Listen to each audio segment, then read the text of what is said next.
好来，今仔日是开学的第一天，台中市长罗秀燕专工到各校啊去看防疫的工作。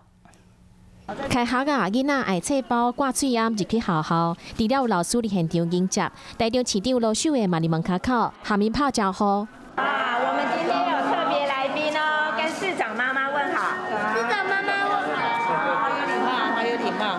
透早的兔乖啊，徛伫门口，罗秀燕是看学生有乖乖挂嘴烟啊，佮磅体温无。经过透早咧观察落来，学生都有挂嘴烟、磅体温这方面，除了讲用耳温秤，超过700人的学校拢有红外线热感应仪，速度会较紧。